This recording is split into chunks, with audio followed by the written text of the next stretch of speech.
সকাল বন্ধুরা, তোমরা সবাই কেমন আছো? আশা করি ভালো আছো, আমিও ভালো আছি। তো প্রথমবার ব্লগে তোমাদের সকলকে স্বাগতম জানিয়ে আজকের ব্লগটি এখান থেকেই শুরু করছি।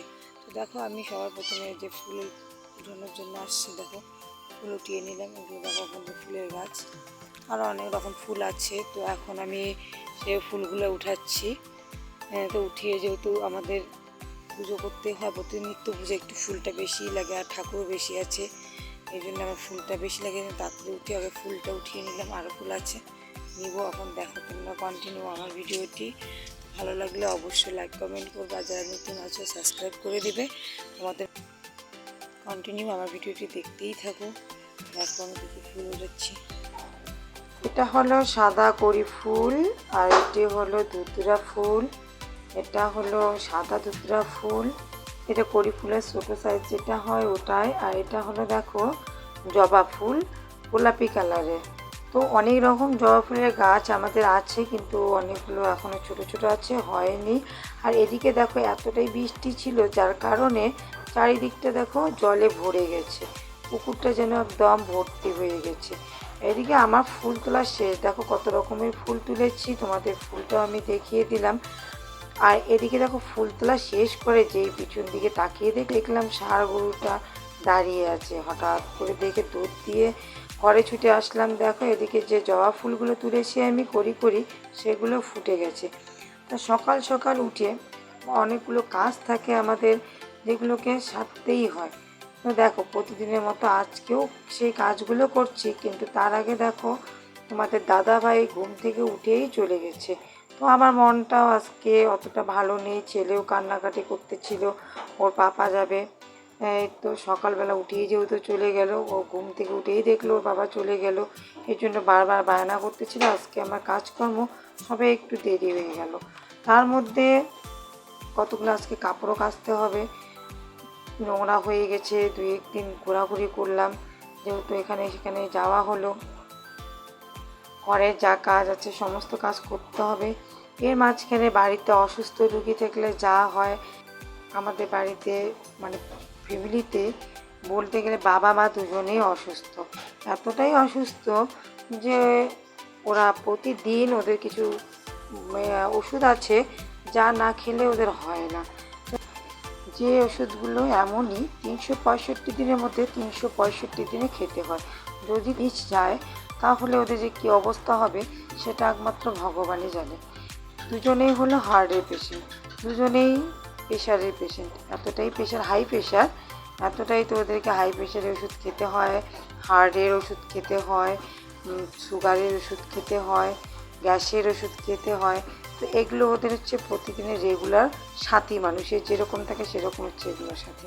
তো এদিকে দেখো কাছাকাছি শেষ করে আমার, এদিকে কাপড়ের মধ্যে আমি যেহেতু বর্ষার দিন কমফোর্ট দিয়ে ভিজিয়ে রেখেছি। তো কমফোর্ট দিয়ে ভিজিয়ে রেখেছি তার কারণ যদি বৃষ্টি আসে কাপড় না শুকায়, এই জন্য গন্ধ হয়ে যাবে, এই জন্য আমি একটু কমফোর্ট দিয়ে ভিজিয়ে রেখেছি। দেখো মোটামুটি আমি 10-15 মিনিট ভিজিয়ে রেখে ওগুলো আবার শুকোতে দিচ্ছি। আর শুকোতে না দিলেও হবে না, তাড়াতাড়ি শুকোতে দিতেই হবে। আর আজকে আমার শাশুড়ি মা এতটাই অসুস্থ হয়ে গেছে যে বলার মতো না। তো উনি আজকে কাজ করতেই পারছেন না, বিছনা থেকে উঠতেই পারছে না। তো যেহেতু বুঝতেই পারো যে প্রেশার হাই হঠাৎ করে হলে কি হতে পারে, তো এই জন্য উনিও আজকে মোটামুটি যতটা পারে চেষ্টা করে করার, কিন্তু আমার ভয় লাগে যদি পড়ে গিয়ে কিছু একটা হয়ে যায় তখন কী হবে। এই জন্য এরকম করে আমি তাড়াতাড়ি কাজগুলো গুছিয়ে নিচ্ছি। এদিকে চা খেতে খেতে ছেলেকে একটু বললাম, বাবা বইটা নিয়ে বসে যতটুকু পারি দেখিয়ে দিই। তো চা খাওয়ার যতটুকু টাইম ওইটুকুর মধ্যে ওকে দেখিয়ে দিলাম ওকে, যে যেন ও হোমওয়ার্কগুলো একাই করতে পারে, বসে বসে অন্তত তো হ্যান্ড রাইটিংগুলো একাই করতে পারবে। এই জন্য ওকে ঘরে বসিয়ে এদিকে রান্নায় আসলাম। এসে প্রথমেই আমি ডালটা বসিয়ে, জানি যে সেদ্ধ হতে একটু টাইম লাগবে, এই জন্য আগে ডালটাকে বসিয়ে দিলাম। বসিয়ে দিয়ে ঘরের দিকে রওনা হলাম, দেখি আমার শাশুড়ি মা কী করছে। গিয়ে দেখি উনি বিছানায় শুয়ে আছে, উঠতে পারছেন না। তো বললাম, মা তোমার কি হয়েছে? তো কথাই বলতে পারছে না, কোনো রকম তুলে বললাম যে বসো একটু, মাথা প্রচুর ঘুরছে। তাই বললো, তাহলে বললাম যে তাহলে আমি একটু তেল দিয়ে দিই। বললো তাহলে ঠিক আছে দাও, তেল জল দিলে যদি একটু ভালো লাগে। তো বসলো, বসার পর দিয়ে দিচ্ছি তেল জল। যে আমি এই সময় জিজ্ঞাসাও করতেছি কী ব্যাপার, আজকে তুমি ওষুধ খাওনি? বললো হ্যাঁ ওষুধ খেয়েছি। আমি বললাম খাওয়ার পরেও আজকে তোমার এরকম করছে, মাথা ঘোরাচ্ছে, মনে হচ্ছে প্রেশার হাই। আর মায়ের সবসময় প্রেশার হাইয়ে থাকে, তা এই জন্য মাকে প্রতিদিনই ওষুধ তো খেতেই হয়। এর আগেও বললাম। তো এতটাই প্রেশার হাই হয়েছে, বুঝতে পারছি প্রেশার হাই হয়েছে, তবু তো আমরা যেহেতু ডাক্তার না, সেজন্য যতটা পারি আগে প্রাথমিক চিকিৎসাটা করানো হচ্ছে বাড়িতে। আমি আগে দেখছি, মাথায় তেল দিয়ে মাথাটা জল দিয়ে দেখলাম যে যদি একটু সুস্থ হয়, তো এদিকে আবার ডালটা যেহেতু বসিয়ে দিয়ে আসছি, আমাকে রান্নাঘর যেতেই হবে। তো রান্নাঘরে এসে দেখি ডাল আমার সিদ্ধ কমপ্লিট। তো যেহেতু ডালটা সিদ্ধ কমপ্লিট হলো, তো এদিকে সম্বারে বসিয়ে দিলাম, রান্নাগুলো করছি তাড়াতাড়ি। আমার ছেলেকে ঘরে বসিয়ে রেখেছি, ও লিখছে। তো এখন যেহেতু ও একাই ঘরে আছে, আমাকে আবার এদিকে রান্না করতে করতে ওর কাছে যেতে হচ্ছে, আবার আসতে হচ্ছে। তো কী করা যাবে, আর ও ছোটো, ওকে একাই বেশিক্ষণ ঘরে রাখাও যায় না। একটা যদি কোনো দুর্ঘটনা ঘটে যায়, তো আর সারা জীবন সেটাকে পস্তাতেও পারবো না, বা পস্তালেও কিছু করার থাকবে না। এই জন্য আর ও একটু দুষ্টু, ওকে আমাকে নজরে নজরে রাখতে হয়। আবার আমাকে মাকেও রান্নার মাঝে মাঝে গিয়ে দেখে আসতে হয়, কারণ ওনার হার্টের প্রবলেম, আর হার্ট বুকে ব্যথা শুরু হয়ে গেছে। এখন কী করব ভেবে পাচ্ছি না। তার মধ্যে তোমরা শুনলেই সকাল সকাল আমাদের দাদাভাইও চলে গেল, মন মেজাজটাও ভালো নেই। এদিকে বাড়িতে অসুস্থ রুগী থাকলে চা হয়, তাড়াতাড়ি আবার রান্না করতে হবে, যেহেতু বাবাও অসুস্থ, বাবাও ওষুধ খায়, এই জন্য বাবাকেও তাড়াতাড়ি খেতে হবে। এখন আমি একা একা কী করবো ভেবে পাচ্ছি না। ছেলেও এদিকে আবার এসে খেলার জন্য প্রচুর বায়নাবাটি করতেছিল। তো আমি কী করলাম, রান্নাটা তাড়াতাড়ির মধ্যে কমপ্লিট করে আবার ওকে নিয়ে খেলতে বসলাম।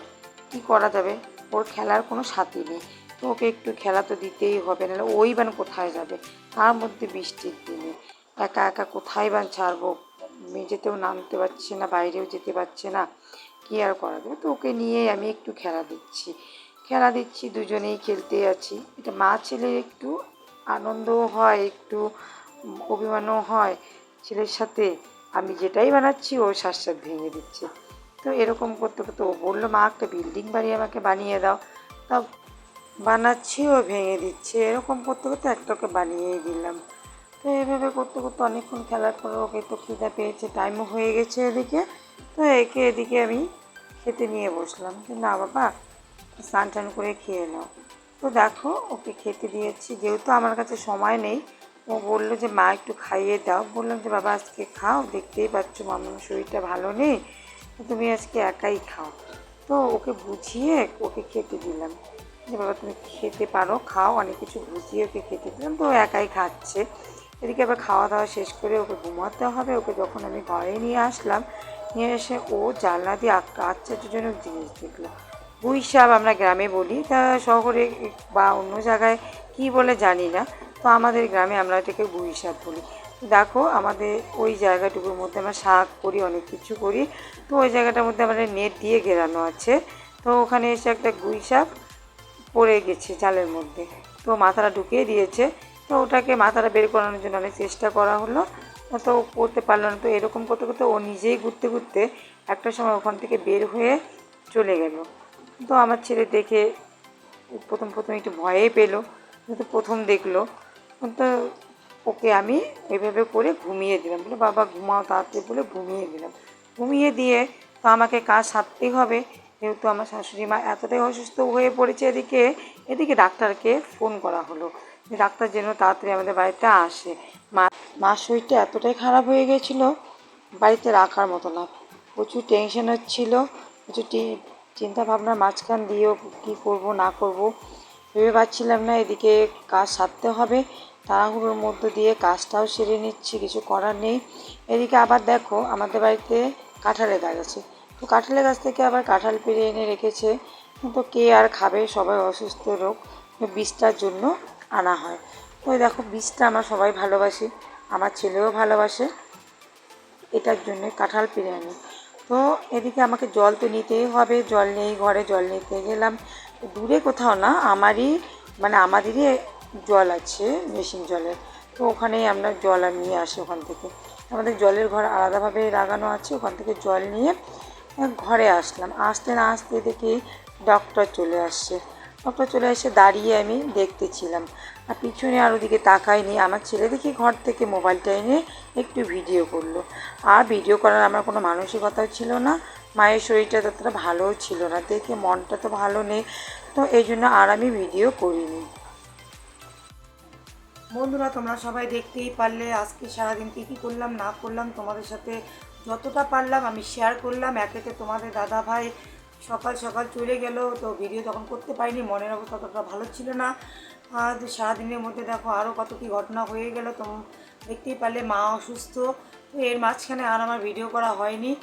তো যা যতটা পেরেছি করেছি, তোমাদের সাথে ততটাই আমি শেয়ার করেছি। তো যারা আমার ভিডিওটা নতুন আছো সাবস্ক্রাইব করে দিবে, আর আমার ভিডিওটা যাদেরকে ভালো লাগলো অবশ্যই লাইক কমেন্ট করে দিবে। আর পরে ভিডিওতে দেখা হচ্ছে। Bye bye.